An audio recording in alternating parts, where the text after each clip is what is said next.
Bonjour Régis, vous êtes dans les Hautes-Pyrénées. Régis, vous avez regardé ce week-end d'Éric Zemmour à Marseille. On vous écoute, quel regard vous portez là-dessus?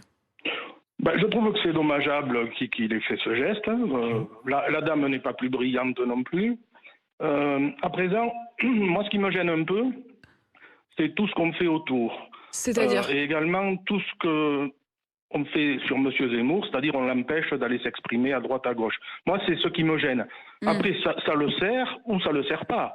Les gens en feront ce qu'ils veulent. Vous voulez dire, Régis, que quand il est arrivé à Marseille et qu'en effet il a été accueilli notamment par des manifestants qui ont quasiment empêché son week-end de se tenir, hein, parce qu'on l'a vu, il était obligé d'être entouré notamment de sécurité. Vous auriez aimé qu'il puisse aller davantage à la rencontre, qu'on soit d'accord ou pas d'accord, mais qu'il puisse aller à la rencontre des Marseillais? Mais bien sûr, il faut qu'il puisse s'exprimer, ce gars-là. Après, comme je vous dis, on pense ce qu'on veut de ça. Il a ses idées, il a des gens qui le suivent. Moi, il ne faut pas s'étonner d'un certain ras-le-bol de la population par rapport au manque de courage politique pendant 30 ou 40 ans. Ce qui se passe actuellement, bon, c'est ce qu'on mérite quelque part. Hein, voilà. Régis, vous pourriez voter pour lui? Je ne pense pas, parce que c'est un peu trop... Déjà, je vais vous dire, moi, je m'abstiens maintenant, parce que les seules personnes pour qui je voterai, ce sont des industriels qui ont fait leur business.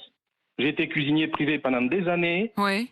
pour des milliardaires, donc j'ai connu la politique, j'ai connu le showbiz, un peu tout, on a reçu du monde, on a entendu de tout, et j'ai eu la chance de pouvoir être renseigné sur beaucoup de choses avant le citoyen lambda, on va dire. Hein, voilà. Et ça vous a convaincu Ça m'a écœuré.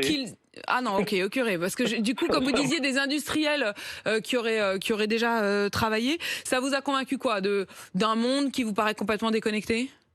Oui, mais bon, de toute façon, les industriels, Monsieur Labrieux, il le sait, il a bien été dans ce milieu. Les industriels vont avec les politiques, avec tout ça. Jérôme Lavrieux vous répond justement, Régis.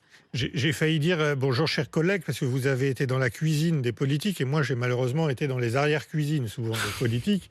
Je suis pas loin de partager une partie de vos idées, pas de vos idées, de votre positionnement, même si moi j'irai voter, parce que je pense qu'à la fin on a quand même besoin de quelqu'un pour diriger notre pays, parfois plus ou moins bien, mais on en a forcément besoin. Là où je me permets de vous dire que j'ai une petite différence d'analyse avec vous quand vous nous dites il faut laisser ce monsieur s'exprimer. Je crois que depuis la mi-août, il bat tous les records d'exposition. Mais vous savez que quand il va à Marseille, c'est pas pour discuter avec des gens, rencontrer des gens. C'est pour être suivi par des dizaines de caméras en train de déambuler et de serrer des mains à des gens dans la rue. Le pire qui lui est arrivé à Marseille, pour moi, c'est pas qu'il ait été accueilli par des manifestants. Au contraire, ça le renforce. Et ça renforce les gens qui sont prêts à voter pour lui en disant « Vous voyez, on l'empêche de parler, etc. » Ce qui est le plus impressionnant, c'est l'indifférence dans laquelle il a pu se balader dans les rues de Marseille, où il y avait personne. Personne qui est venu le voir, personne qui est venu l'accueillir, parfois même personne pour l'insulter. Je crois que c'était le pire pour lui.